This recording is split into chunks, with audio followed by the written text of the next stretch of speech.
He was one of the key players of taking out one of Philadelphia's Godfathers. He was a young waiter who would directly work with the Philadelphia crime family. He was not a main guy in the group, but he made a bomb that blew up the boss and will one day change the course of their leadership. This is the story of Theodore DiPretoro. As we disclose this video, we'll be only covering the documents of which we would cover on Theodore DiPretoro, as he's only been marked for his criminal history during the early 1980s. There's very little articles going over his personal and background life, but we will disclose based on our research to what we have of him. The beginning. In the year of 1980 would change the Philadelphia crime family forever. The Godfather, Angelo Bruno, who reigned the city of Philadelphia as his godfather for 21 years from 1959 to 1980 due to his untimely demise. The Godfather was brutally gunned down in front of his home on 9th and Snyder Avenue. The untimely demise of Angelo Bruno will mark the beginning of the years of the eternal violence for control of the Philadelphia crime family, leading to a gradual decline in the family's stability. One of the key figures that would play a part of that was Theodore DiPretoro. Angelo Bruno's successor, Philip Testa, also known as the Chicken Man, would take the reign as the city's godfather. However, just like Bruno, there was an internal conflict happening within the crime family. Frank Chicky Narducci, a long-time member of the Philadelphia crime family, he would work with Pete Casella, the underboss that Testa made under his regime. Peter Casella was a drug dealer and was a longtime family member, and unbeknownst to Testa, there was a coup to go after his rank as the Godfather. Frank Chicky Narducci had the money, but Peter Casella did not, so therefore to overthrow Testa, Frank Chicky Narducci would pay Pete Casella to overthrow Philip Testa, so he would be the boss. In exchange, Peter Casella would be financed through this type of transaction. However, like all other criminal organizations, there comes a trickle-down effect. Peter Casella had his driver, Rocco Marinucci, who was not a made member, but he was an associate. Rocco Marinucci was a pizza parlor, and within his block that he lived on between 12th and Dickinson, he also recruited younger people.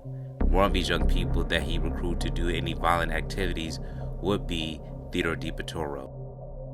All these members, from Frank Chicky Narducci, Peter Casella, Rocco Marinucci, Theodore DiPretoro, and other members would now take in the participation of Philip Testa's demise. On a cold night, March 15th, 1981, as the dawn of the new day was coming, it was still pitch black.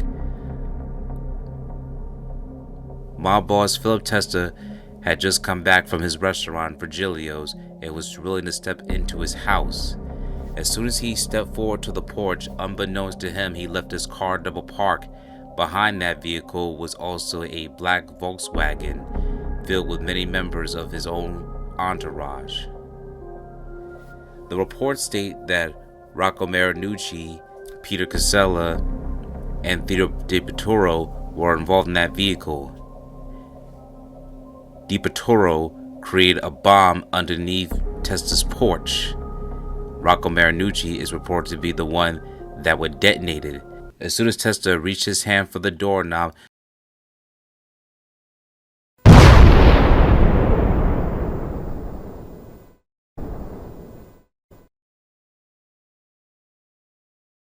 there was a massive explosion that blew the reigning Godfather into bits.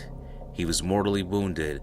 The whole block of Porter Street would take a huge smash, will feel the rumbling effects of the explosion, destroy windows, property, and will blow up his whole entire porch, waking up the entire neighborhood of the South Philadelphia region.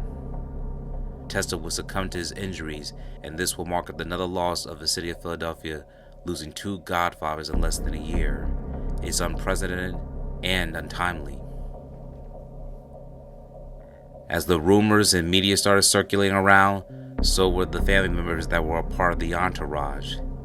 What many people did not know is that Theodore Ted DiPretoro had his own skeletons in his closet while he was being harassed by Rocco Marinucci, who once again was not a made member but an associate of the Philadelphia crime family. Thus came across, and there was more internal conflict within the family members and associates. Here's from the article from the Philadelphia Inquirer. June 11, 1982, Philadelphia Inquirer. In the neighborhood, some say that there were whispers at work. DiPretoro faded quietly into the background, Bronstein said. There's his life, here in the neighborhood, where we all know him, we say hello. And there's the other life where we don't know anything about. Only 3 months ago, another figure similar in the neighborhood was found slain, shot 5 times in the upper body, his throat stuffed with large firecrackers. That was Rocco Marinucci, 30 years old, of 1100 block of Dickinson, who police also have linked into the Testa killing. Officials said Marinucci had close ties to organized crime, was apparently killed by mobsters, and had been a co-conspirator in the Testa slaying. DiPretoro, by contrast, was not known to have any ties to organized crime. The Pennsylvania Crime Commission said, in discussing Marinucci, a neighborhood complained that she had noticed a serious increase of drug activities along the quiet streets in recent years. She said that a group of men who frequented the corner dealt in drugs, that she had seen people using heroin on the streets, and that such a practice would have been unthinkable only a few years ago. Want to believe it until you see it. Kids every day, they're a part of the neighborhood, and you just don't know what to believe.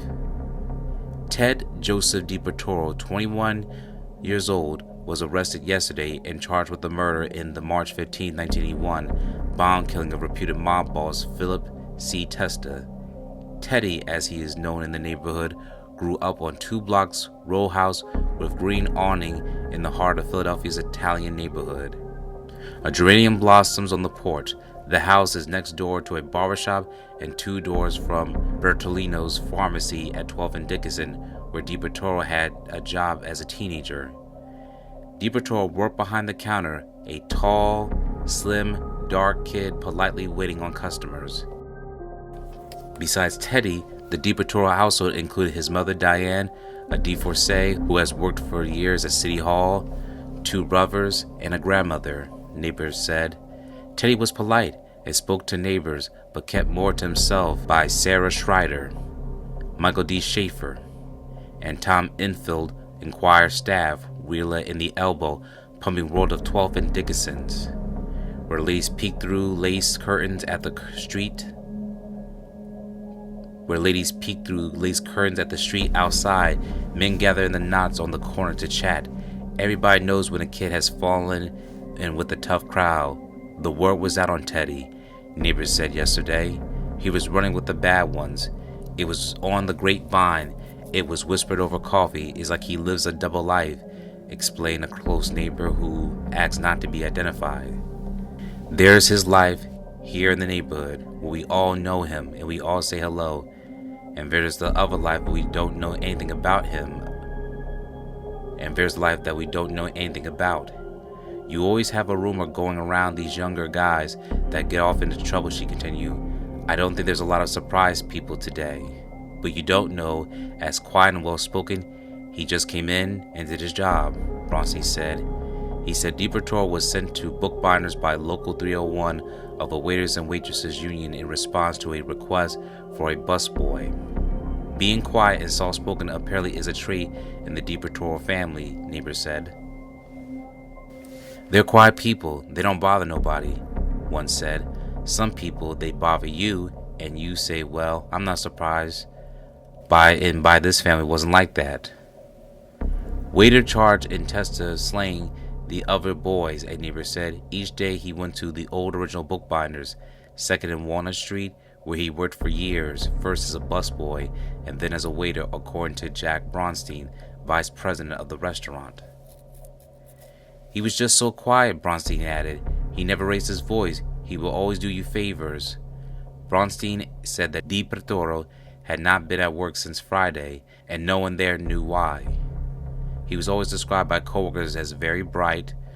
Bronstein describing it as one Testa's Porter Street home after slaying of Bruno in March 1980, according to authorities.